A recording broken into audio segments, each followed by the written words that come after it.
Okay. All right, welcome to the zoning board of appeals. It is Thursday, July 22nd at 7 p.m. I'd like to ask Mr. Cohen to please lead us in pledge. Pledge allegiance to the flag of the United States of America and to the republic for which it stands, one nation, under God, indivisible, with liberty and justice for all. Thank you very much. Okay, just one announcement tonight. Matt McCarty is not able to attend due to some personal reasons, so we're going to have J.D. Wood sit in for him as our alternate. Great. All right, next is the meeting minutes from May 27th, since we didn't have one in June. Are there any questions, comments, modifications for those meeting minutes for May 27th?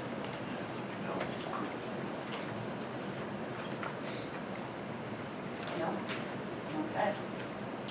Can I get a motion to approve the meeting minutes for May 27, 2021? I'll make the motion to approve the minutes as written. Okay, can I get a second, please? I'll second the motion. Thank you. And can I get the roll call, please? Mr. Snagna? I wasn't there, abstaining, I guess we're abstaining. Mr. Manning? Yes. Mr. Cohen? Yes. Mr. Wood? Yes. Chairwoman Food? Yes. Okay, public comment. If you'd like to make a public comment during our public comment section, please use the raise hand symbol, which, oh, no, we do have one attendee. Look at that. Just a second ago, there was none. What? Is that you? Okay, it's Amanda, so no. We still go. She's still, It's just us in the you're room. she still counts. Right here. But you can make a public comment if you'd like. You just have to state your name and address. Okay. Next up on the agenda, we have the area variance for 329 Atomic Project Road, 188.1.54.1. So this is the area variance for 329 Atomic Project Road, requesting a 20-foot variance in order to cross from one property onto another to construct a subdivision. One parcel of land will be subdivided into 4 lots. National Grid at this point is willing to give them a 30-foot easement, but our code requires 50 feet. Therefore, they will be requesting an additional 20 feet to meet our lot width requirement of 50 feet. Am I right on with that, Billy? You are. Okay, excellent. All right. So there was a couple things on the application. I don't know if you folks had a chance to look through that, but there were a couple things on the application. I just got a couple modifications from Bill Lewis for. Number 9 should be yes. You can mark that on your copies. 12B is a no. 13B is also no. And number 14 would be check forest. All right, so those are a couple modifications. Were there any additional things on the application that I missed in addition to those?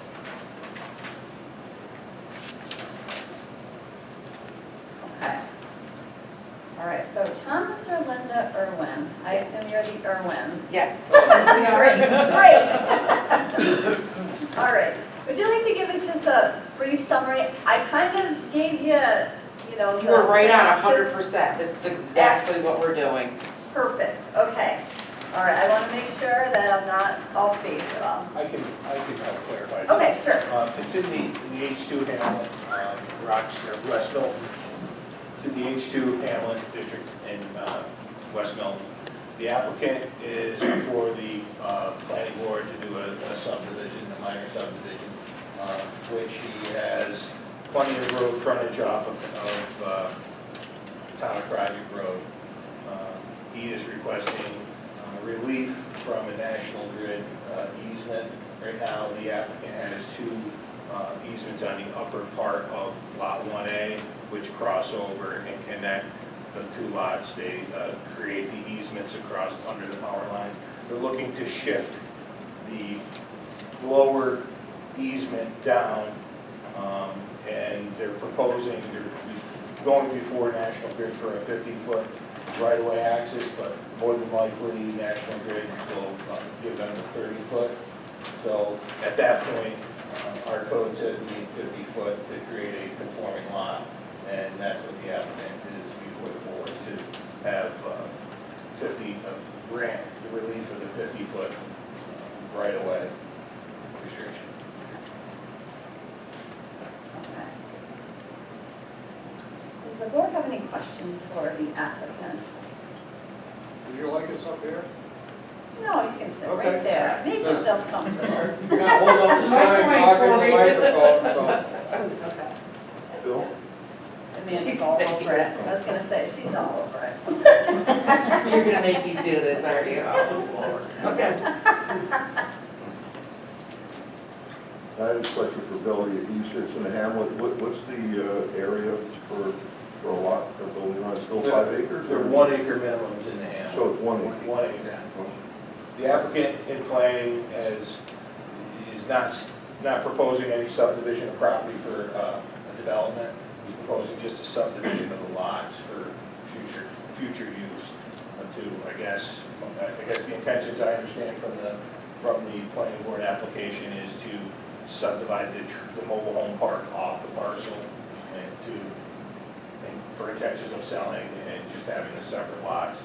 He has the intentions at the planning board of the applicant, I believe, which they could answer, are not to do a residential subdivision or anything in that at this time.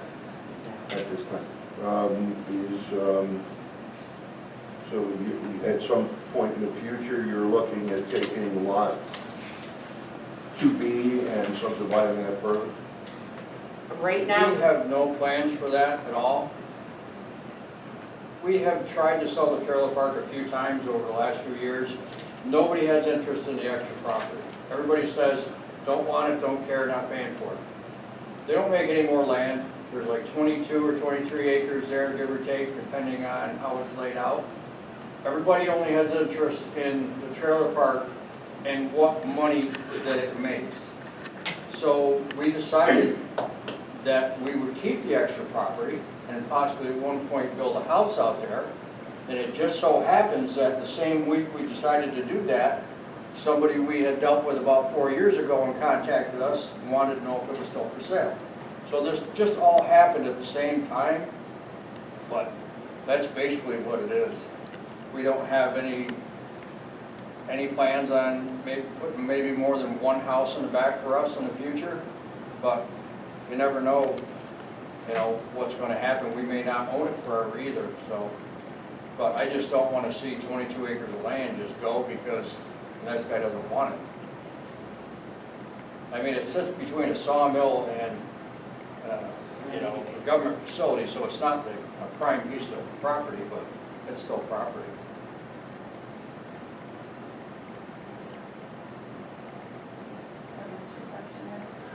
Yeah, You're thinking. I Yeah. figured this is good. yeah.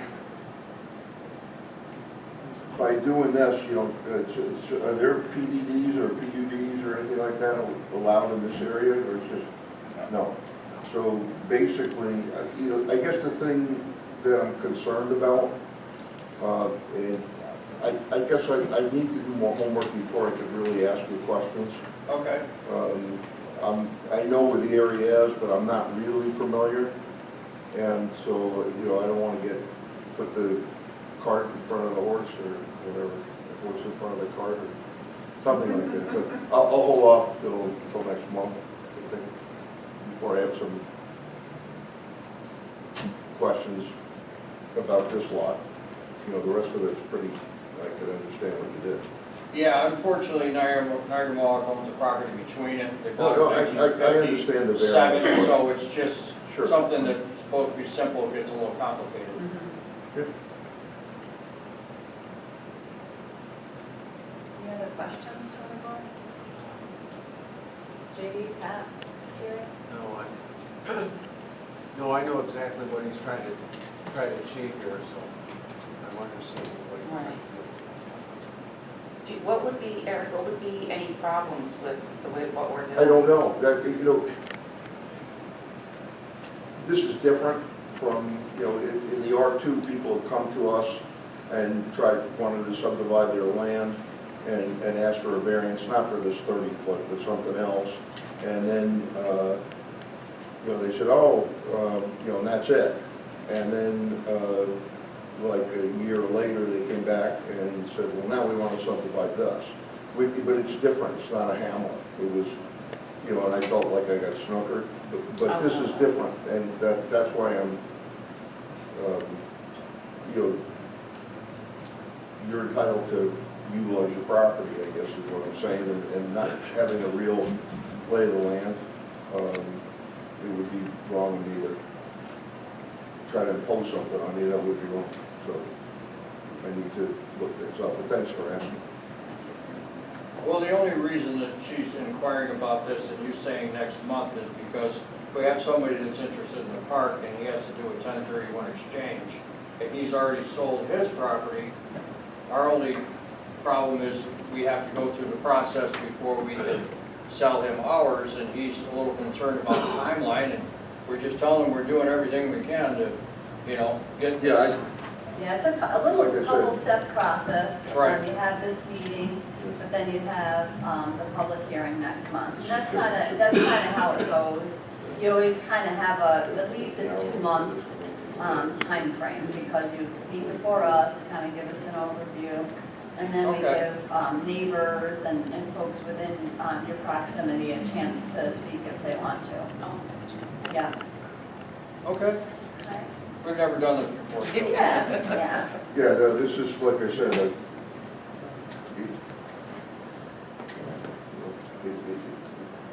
looks fine. You know, the one thing you don't want to do is impose on neighbors and stuff like that, but obviously you guys are not like that, those types of people.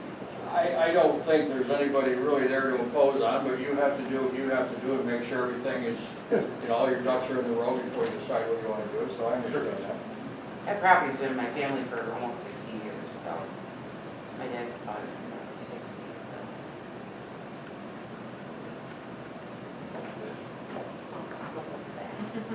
Any other questions? No? Okay. Does I assume from the previous comments, the board feels that the application is complete in what we have? Okay. So, talking with John Bartow as the planning board, this is a coordinated review with the planning board.